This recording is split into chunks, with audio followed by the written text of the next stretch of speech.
Hello student, তোমরা কেমন আছো? আশা করি তোমরা সকলেই ভালো আছো। প্রতাপ একাডেমি কোচিং পরিবারে তোমাদেরকে সকলকেই স্বাগত জানাই। তোমরা যারা ক্যালকাটা ইউনিভার্সিটির আন্ডারে ফার্স্ট সেমিস্টারে পড়াশোনা করছো, তোমাদের জন্য একেবারে আমি শেষ মুহূর্তে নিয়ে চলে এসেছি ইএনভিএস বা পরিবেশবিদ্যার গুরুত্বপূর্ণ 5 মার্কসের প্রশ্নগুলি নিয়ে। এই প্রশ্নগুলি তোমরা শেষ মুহূর্তের জন্য ভালো করে দেখে যাও। আমি 100% নিশ্চিতভাবে বলতে পারি তোমরা এখান থেকে 5 মার্কসের প্রশ্ন পরীক্ষায় কমন পেয়ে যাবে। চলো বেশি দেরি করবো না, আজকের আমরা দেখে নেব ইএনভিএস বা পরিবেশবিদ্যার গুরুত্বপূর্ণ 5 মার্কসের কয়েকটি প্রশ্ন, যে প্রশ্নগুলি করে গেলে অবশ্যই তোমরা পরীক্ষায় কমন পেয়ে যাবে। প্রথমে তোমরা দেখে নাও প্রথম অধ্যায় unit 1 introduction to environmental studies. এখান থেকে গুরুত্বপূর্ণ 5 মার্কসের প্রশ্নগুলি তোমরা প্রথমে দেখে নাও। পরিবেশবিদ্যার বহুমুখিতা সম্পর্কে আলোচনা করো, অথবা যে প্রশ্নটি রয়েছে পরিবেশ অধ্যয়নে বহুমুখী প্রকৃতি সম্পর্কে আলোচনা করো। টেকসই বা স্থিতিশীল উন্নয়ন কি, এর গুরুত্ব, প্রকৃতি বা বৈশিষ্ট্যগুলি উল্লেখ করো এবং এর ধারণা বা লক্ষ্য আলোচনা করো। মিশন লাইফ কি, এটি কিভাবে পরিবেশ সংরক্ষণে সহায়তা করে। লো কার্বন লাইফস্টাইল সম্পর্কে আলোচনা করো। টেকসই উন্নয়ন লক্ষ্যমাত্রাগুলোর SDGs এর গুরুত্ব আলোচনা করো। পরিবেশ সংরক্ষণে সচেতনতার গুরুত্ব ব্যাখ্যা করো। পরিবেশবিদ্যার সংজ্ঞা দাও এবং এর গুরুত্ব আলোচনা করো।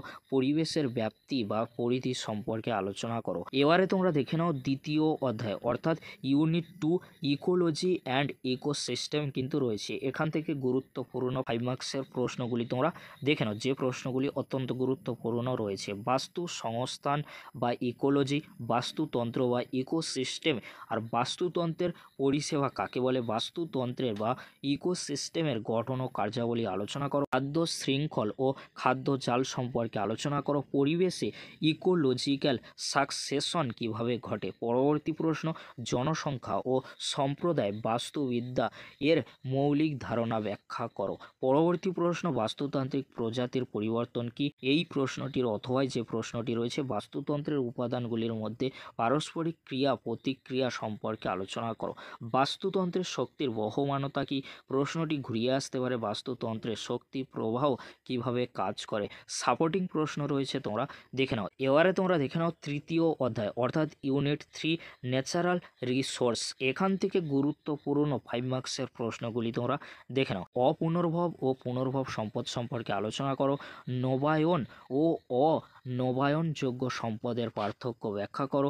বন উজাড়ের কারণ ও প্রতিকারমূলক ব্যবস্থা আলোচনা করো। ভারতে জলসম্পদ ব্যবস্থাপনার প্রধান চ্যালেঞ্জগুলি কি কি। পরবর্তী প্রশ্ন ভূমি অবক্ষয় বা ভূমিক্ষয় ও মরুভূমিকরণ কি, এর কারণ ও প্রতিকার ব্যাখ্যা করো। বিকল্প শক্তির উৎসগুলির গুরুত্ব আলোচনা করো। ভূমির সম্পদ কাকে বলে, এর ব্যবহারের পরিবর্তন আলোচনা করো।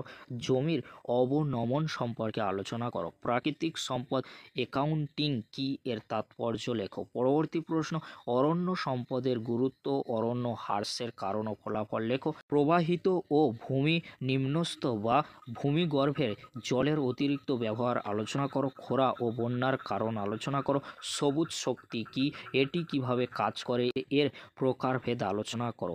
এই যে প্রশ্নগুলি বললাম, এই প্রশ্নগুলি অত্যন্ত গুরুত্বপূর্ণ ইউনিট 3 থেকে। এবারে তোমরা দেখে নাও চতুর্থ অধ্যায় অর্থাৎ ইউনিট 4 বায়োডাইভার্সিটি অ্যান্ড কনজারভেশন। এখান থেকে গুরুত্বপূর্ণ 5 মার্কসের প্রশ্নগুলি তোমরা দেখে নাও। জীব বৈচিত্র্যের স্তর সম্পর্কে আলোচনা করো। জিনগত বৈচিত্র্য, প্রজাতিগত বৈচিত্র্য, বাস্তুতান্ত্রিক বৈচিত্র্য, বায়োডাইভার্সিটি হটস্পট কাকে বলে, এন্ডিমিজম কি। পরবর্তী প্রশ্ন ভারতবর্ষকে মেগা ডাইভার্সিটি বলা হয় কেন। ভারতে জীব বৈচিত্র্যের গুরুত্ব কি। ইনসিটু ও এক্সিটু সংরক্ষণ কি, এর গুরুত্ব লেখো, এদের মধ্যে পার্থক্য লেখো। সুরক্ষিত ক্ষেত্রে নেটওয়ার্ক কাকে বলে। বায়ো প্রসপেক্টিং এবং বায়োপাইরেসি কাকে বলে। জীব বৈচিত্র্যের বিভিন্ন স্তরের সংজ্ঞা দাও ও ব্যাখ্যা দাও। জীব বৈচিত্র্যের জন্য প্রধান হুমকিগুলো কী কী। এবারে তোমরা দেখে নাও পঞ্চম অধ্যায় অর্থাৎ ইউনিট 5 এনভায়রনমেন্টাল পলিউশন। এখান থেকে গুরুত্বপূর্ণ 5 মার্কসের প্রশ্নগুলি তোমরা দেখে নাও। পরিবেশ দূষণ কাকে বলে। পরিবেশে বিভিন্ন প্রকার দূষণ সম্পর্কে আলোচনা করো। মাটি দূষণ, শব্দ দূষণ, সমুদ্র দূষণ, এর কারণ ও ফলাফল বা প্রভাব লেখো। বিপজ্জনক বজ্র এবং মানুষের স্বাস্থ্যের উপর ঝুঁকি তা সম্পর্কে একটি টিকা লেখো। অবশ্যই তোমরা দেখে রাখবে বায়ু দূষণে প্রধান কারণ ও প্রতিকারমূলক ব্যবস্থা আলোচনা করো। পরবর্তী প্রশ্ন অর্থাৎ নেক্সট প্রশ্ন পৌর বর্জ্য, বায়োমেডিক্যাল বর্জ্য, ই বর্জ্য নিয়ন্ত্রণের ব্যবস্থা কি, অবশ্যই দেখে রাখবে।